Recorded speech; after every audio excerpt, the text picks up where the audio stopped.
রহিম। প্রিয় দেশবাসী, দেশের সকল শিশু, কিশোর কিশোরী, তরুণ তরুণী, শিক্ষার্থী, বয়স্ক, বৃদ্ধ, পুরুষ, মহিলা সবাইকে সালাম জানাচ্ছি। আসসালামু আলাইকুম। আপনাদের সবাইকে ছাত্র জনতার বিপ্লবে সিক্ত নতুন বাংলাদেশে স্বাগত জানাচ্ছি। গভীর শ্রদ্ধা জানাচ্ছি জুলাই আগস্ট মাসে ফ্যাসিবাদের বিরুদ্ধে ছাত্র জনতার অভ্যুত্থানে নিহত সকলের প্রতি। তাদের আত্মার মাগফিরাত কামনা করছি। তাদের আত্মত্যাগের বিনিময়ে নতুন বাংলাদেশ গড়ার শপথ নিয়ে আমি আপনাদের কাছে কিছু কথা বলতে চাই।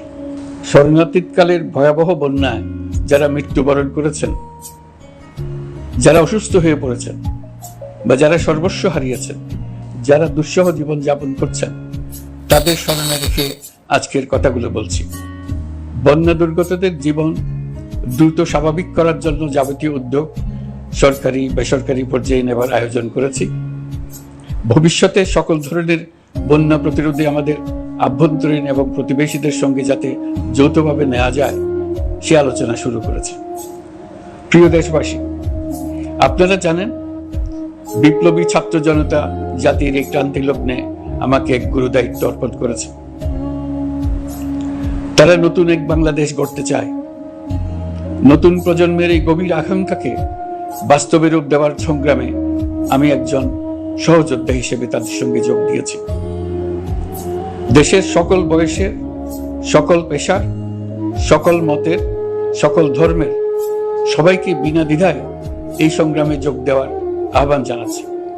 প্রিয় দেশবাসী, লক্ষ লক্ষ শহীদের রক্তের বিনিময়ে এবং লক্ষ লক্ষ মা বোনের আত্মদানের বিনিময়ে যে বাংলাদেশ আমরা পেয়েছিলাম তা ফ্যাসিবাদ এবং স্বৈরাচারের হাতে ধ্বংস হয়ে গেছে।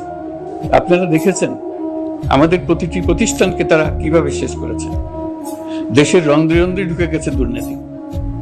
এমন এক দেশে আমাদের দেশ রূপান্তরিত হয়েছে যেখানে স্বৈরাচারের পিয়নও দুর্নীতির মাধ্যমে 400 কোটি টাকার সম্পদ করার মতো অকল্পনীয় কাজ করে গেছে নির্বিবাদে। শিক্ষা খাতকে পঙ্গু করে দিয়েছে।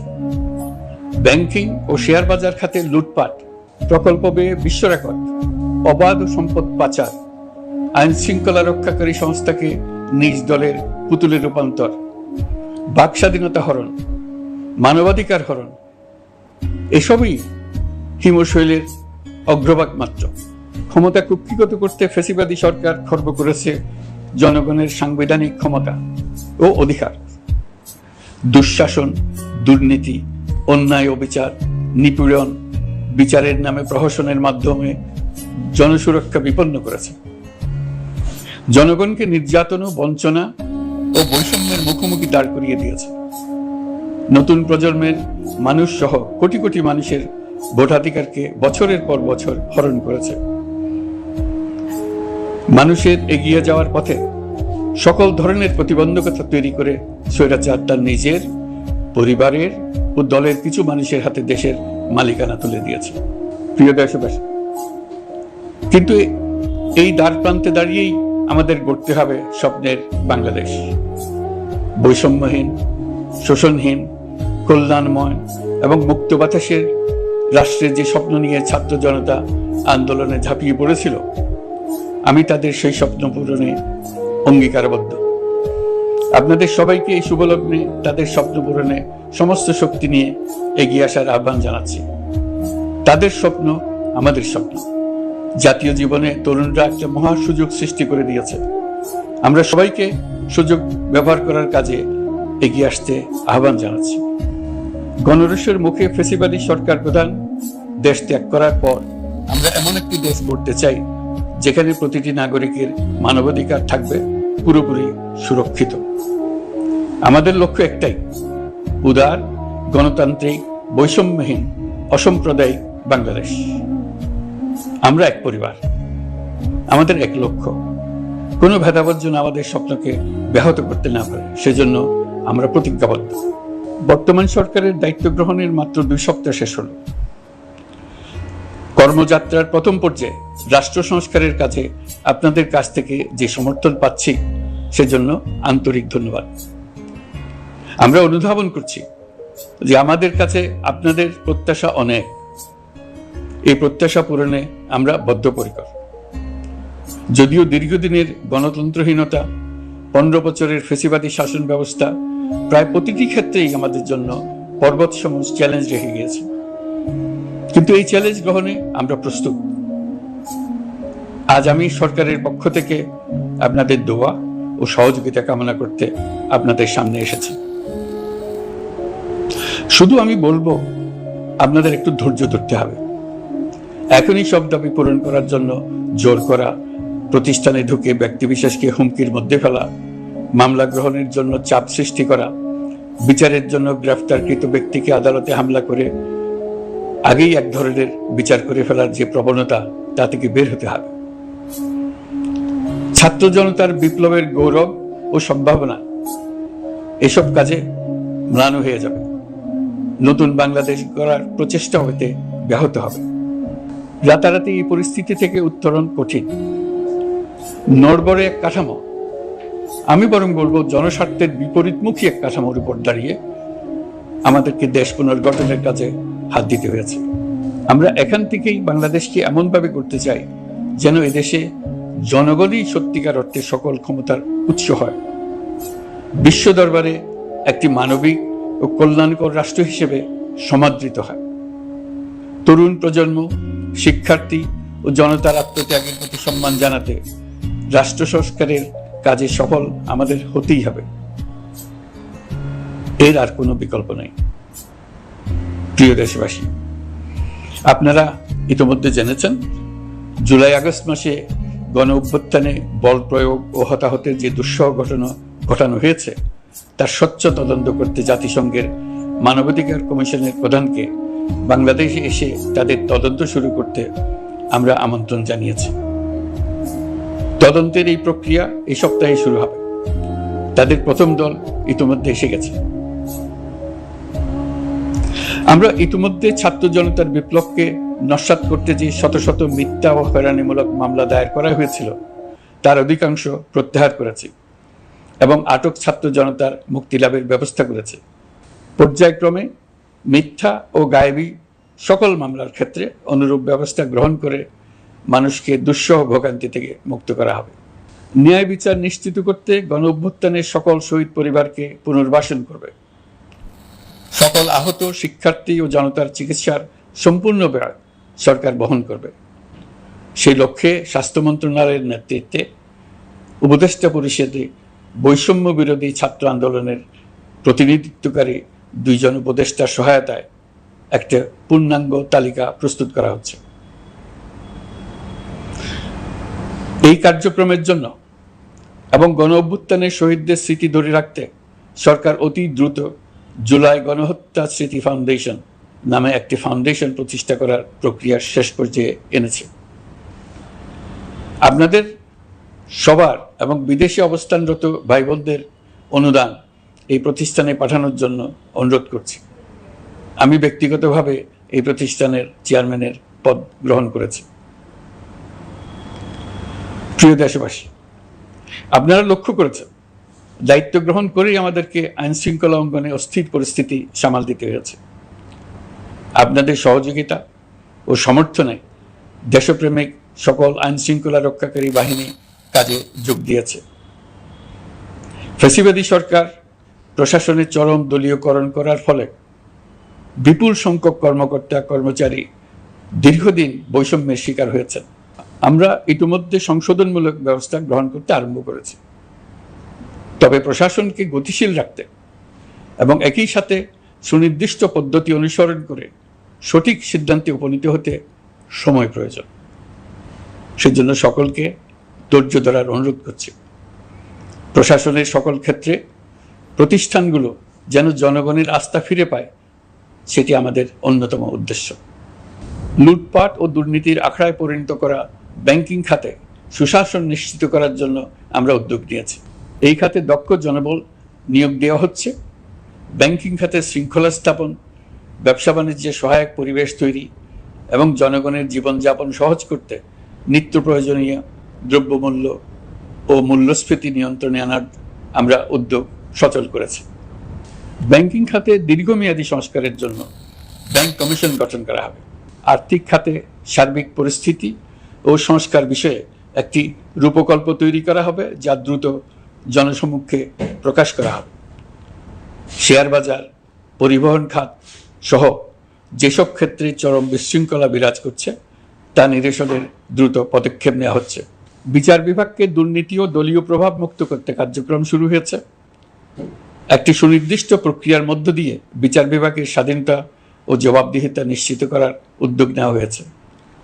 ফ্যাসিবাদী সরকারের বিচার বহির্ভূত হত্যাকাণ্ড, গুম, খুন, অপহরণ এবং আয়নাঘরের মতো চরম ঘৃণ্য সকল অপকর্মের ন্যায় বিচার নিশ্চিত করা হবে।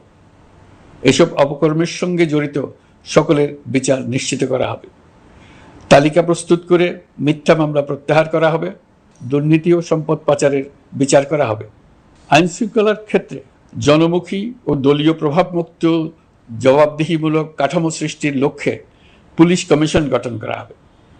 জাতিসংঘের তদন্ত প্রতিবেদন, দায়িত্বপ্রাপ্ত সকল সংস্থা ও জনগণের সাথে মত বিনিময়ের মাধ্যমে কমিশনের নেতৃত্বে প্রয়োজনীয় সংস্কার করা হবে। বাংলাদেশকে আর কোনোদিন কেউ যেন কোনো পুলিশি রাষ্ট্রে পরিণত করতে না পারে তার ব্যবস্থা করা হবে।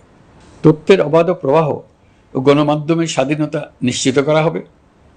ফ্যাসিবাদী সরকার গণমাধ্যমের উপরও দলীয়করণ ও নির্যাতনের বোঝা চাপিয়েছিল।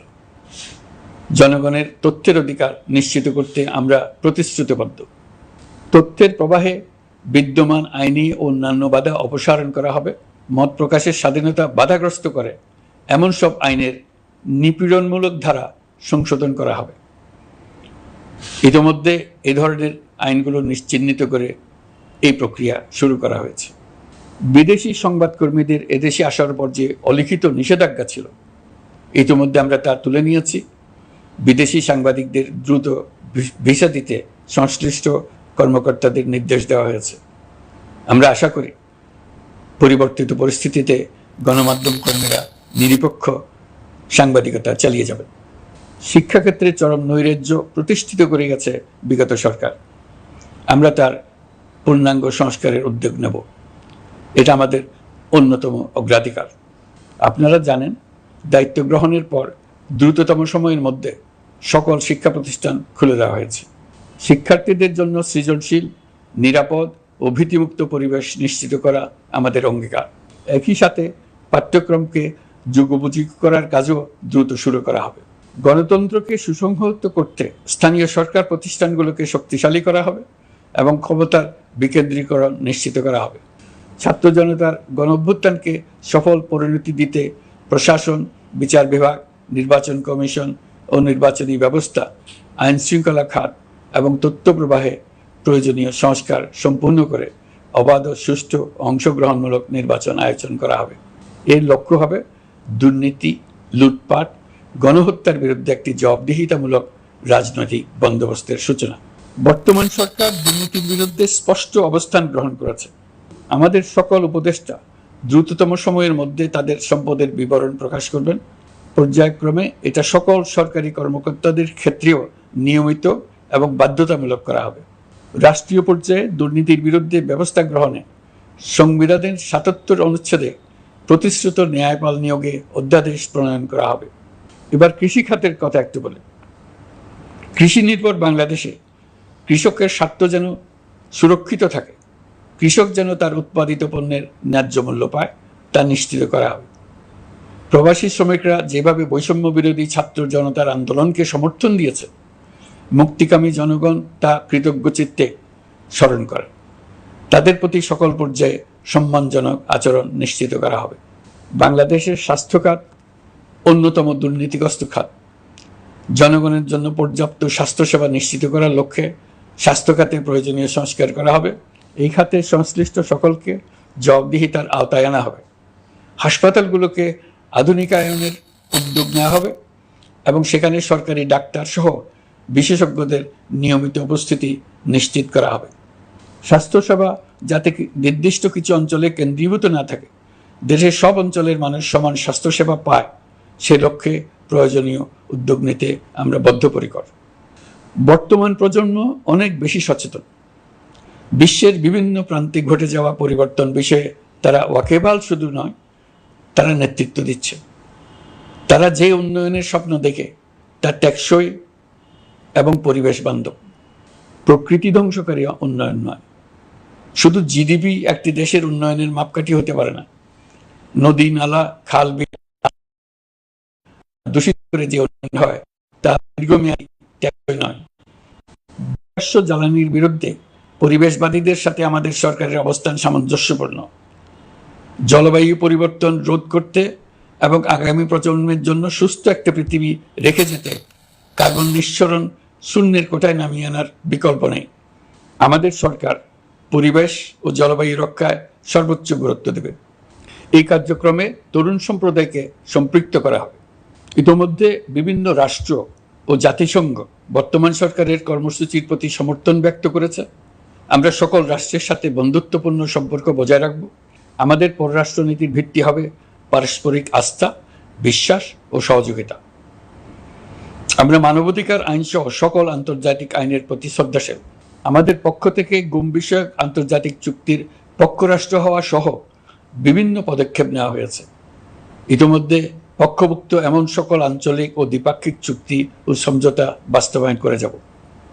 আমাদের সরকার রোহিঙ্গা সমস্যার বাস্তবসম্মত সমাধানের লক্ষ্যে আন্তর্জাতিক সম্প্রদায়ের সাথে কাজ করে যাবে। আমরা জাতীয় ঐক্যে বিশ্বাসী। প্রয়োজনীয় সংস্কারের লক্ষ্যে রাজনৈতিক ঐক্যের মধ্য দিয়ে নিশ্চিত করা হবে নারী, শিশু, প্রতিবন্ধী, ধর্মীয় সংখ্যালঘু, আদিবাসী সকলেই এদেশের নাগরিক এবং সমান আইনের সুরক্ষার অধিকারী। তাদের সকলের মানবিক অধিকার সহ অন্যান্য সকল অধিকার নিশ্চিত করার উদ্যোগ নেওয়া হবে। এই জন্য আমি উপদেষ্টা পদমর্যাদা সম্পন্ন একজন বিশেষ সহকারী নিয়োগ দিয়েছি, যার দায়িত্ব হবে জাতীয় সংহতি উন্নয়ন। বন্যা কবলিত এলাকার সকল মানুষের দুর্ভোগ লাঘবে সরকার সঠিক সহায়তা দেওয়ার জন্য সরকারের যত কার্যক্রম আছে তাদের সচল করেছে। ইতিমধ্যে উপদেষ্টাবৃন্দ বিভিন্ন এলাকার দায়িত্ব নিয়ে এলাকায় গেছেন। আমার কার্যালয়ে একটা নিয়ন্ত্রণ কক্ষ স্থাপন করা হয়েছে। বন্যা পরবর্তী কার্যক্রম নেওয়া হয়েছে। ভবিষ্যতে বন্যা নিয়ন্ত্রণের জন্য করণীয় কি স্থির করার জন্য পদক্ষেপ নেওয়া হচ্ছে। দেশপ্রেমিক সেনাবাহিনী, পুলিশ, বিজিবি, র্যাবকে গুম নির্যাতনের কাজে লাগিয়ে তাদের কলঙ্কিত করা হয়েছে। তারা দেশের গৌরব। তাদেরও কিছু অতি উৎসাহী সদস্যের কারণে পুরো বাহিনীকে আমরা কলঙ্কিত দেখতে চাই না। আমরা অপরাধীদের চিহ্নিত করতে চাই এবং তাদের শাস্তি দিতে চাই, যেন ভবিষ্যতে কারো হুকুমে দেশপ্রেমিক কোনো বাহিনীর, পুলিশের, র্যাবের কোনো সদস্য হত্যাকাণ্ড, গুম ও অত্যাচারে জড়িত হওয়ার সাহস না করে। তাদের কাছে হুকুম যত বড় কর্তৃপক্ষের কাছ থেকে আসুক না কেন, তারা তা উপেক্ষা করবে। ভবিষ্যতে উপরওয়ালার হুকুমে এমন ঘৃণ্য কাজ করতে বাধ্য হয়েছে এমন ব্যাখ্যা কারো কাছে গৃহীত না হয় তার ব্যবস্থা করা হবে। আমি দেশরক্ষা বাহিনী, পুলিশ বাহিনী এবং অন্যান্য সহল বাহিনীকে নির্দেশ দিয়েছি তারা তাদের মধ্যে যারা হত্যাকাণ্ড, গুম, খুন বা শারীরিক মানসিক অত্যাচারে সরাসরি জড়িত তাদের চিহ্নিত করে বিচারের ব্যবস্থা করতে। যারা গুম হয়েছে, হত্যার শিকার হয়েছে তাদের তালিকা প্রস্তুত করতে।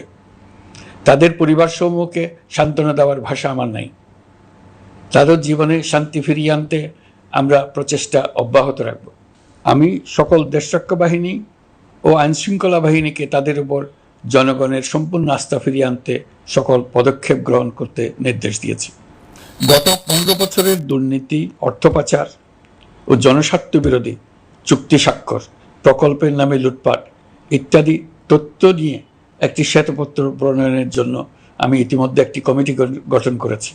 আমি বিভিন্ন দেশের রাষ্ট্রদূত এবং দাতা সংস্থার প্রতিনিধিদের সঙ্গে বৈঠক করেছি এবং করে যাচ্ছি। ছাত্র জনতার গণঅভ্যুত্থানের পর দেশ গঠনের জন্য সকল প্রকার আর্থিক অন্যান্য সহযোগিতার জন্য তাদেরকে অনুরোধ জানাচ্ছি। তারা এই ব্যাপারে আগ্রহ দেখাচ্ছে। তাদের কাছে আমাদের প্রস্তাবসমূহ প্রণয়ন করে দ্রুত পাঠানোর ব্যবস্থা নিয়েছে। তাদেরকে অনুরোধ জানিয়েছি তারা যেন পরিস্থিতির কারণে অতি দ্রুত অর্থ ছাড় করার ব্যবস্থা নেন। তাদেরকেও বলেছি যে অবস্থার মধ্য দিয়ে আমরা যাচ্ছি তা যেমন একটি দুর্যোগপূর্ণ সময়, তেমনি এটা জাতির জীবনে মস্ত বড় সুযোগ। এই সুযোগকে যেন আমরা পূর্ণভাবে কাজে লাগাতে পারি। সেজন্য তাদের সহযোগিতা চেয়েছে। এই গণ অভ্যুত্থানে বিদেশে অবস্থানকারী বাংলাদেশিরা অত্যন্ত গুরুত্বপূর্ণ ভূমিকা পালন করেছেন। জাতি তাদের অবদান বিশেষভাবে স্মরণ করবে। নতুন বাংলাদেশ গড়ার কাজে আমরা তাদের অংশগ্রহণ চাইব। আমাদের একটি লক্ষ্য হবে বিদেশগামী এবং প্রত্যাবর্তনকারী প্রত্যেক প্রবাসী শ্রমিককে মর্যাদা ও সম্মানের সঙ্গে দেশে আসা এবং যাওয়া নিশ্চিত করা। সে ব্যাপারে শিগগিরই পদক্ষেপ নেওয়া হবে। বিদেশে অবস্থানরত সকলের কাছে আমার আবেদন, তারা যেন তাদের উপার্জিত অর্থ অফিসিয়াল চ্যানেলে দেশে পাঠান। দেশের অর্থনৈতিক সংকট উত্তরণে এই অর্থ বিশেষভাবে প্রয়োজন। কি কি ব্যবস্থা নিলে তাদের জন্য অফিসিয়াল চ্যানেলে অর্থ পাঠানো সহজ হবে সেটা সম্বন্ধে আমরা তাদের পরামর্শ নেব। সারা দেশ ঘুষের মহাসমুদ্রে নিমজ্জিত। কিভাবে ঘুষ থেকে আমরা মুক্ত হতে পারি তার জন্য আমাদের পরামর্শ দেন। শুধু এই কাজটা নিয়ে অগ্রসর হতে পারলেই আমি মনে করি দেশের জন্য এই সরকার একটা গুরুত্বপূর্ণ অবদান রেখে গেছে বলে স্মরণীয় হয়ে থাকবে। আমি কথা দিচ্ছি, এই ব্যাপারে আমি আমার সর্বশক্তি নিয়োজিত করব। আমাদের দায়িত্ব দেশের সকল মানুষকে একটি পরিবারের বন্ধনে আবদ্ধ করা। পরিবারে মতভেদ থাকবে, বাকবিতণ্ডা হবে, কিন্তু আমরা ভাই বোন, আমরা বাবা মা, আমরা কেউ কারো শত্রু না। কাউকে তার মতের জন্য শত্রু মনে করব না, কাউকে ধর্মের কারণে শত্রু মনে করব না, কাউকে লিঙ্গের কারণে শত্রু মনে করব না। আমরা সবাই সমান, কেউ কারো উপরে, কেউ কারো নিচে না। এই ধারণা আমরা জাতীয় জীবনের সর্বক্ষেত্রে প্রতিষ্ঠিত করতে চাই। একটা বিশেষ ব্যাপারে আমরা আপনাদের সহযোগিতা চাচ্ছি। আমাদের দায়িত্ব গ্রহণের পর থেকে প্রতিদিন সচিবালয়ে, আমার অফিসের আশেপাশে, শহরের বিভিন্ন স্থানে সমাবেশ করা হচ্ছে। গত 16 বছরের অনেক দুঃখ কষ্ট আপনাদের জমা আছে, সেটা আমরা বুঝি। আমাদের যদি কাজ করতে না দেন তাহলে এই দুঃখ ঘোচানোর সকল পথ বন্ধ হয়ে যাবে। আপনাদের কাছে একান্ত অনুরোধ, আমাদের কাজ করতে দেন। আপনাদের যা চাওয়া তা লিখিতভাবে আমাদেরকে দিয়ে যান। আমরা আপনাদের বিপক্ষ দল নয়। আইনসঙ্গতভাবে যা কিছু করার আছে আমরা অবশ্যই তা করব, কিন্তু আমাদেরকে ঘেরাও করে এই গুরুত্বপূর্ণ দিনগুলোতে আমাদের কাজে বাধা দেবেন না।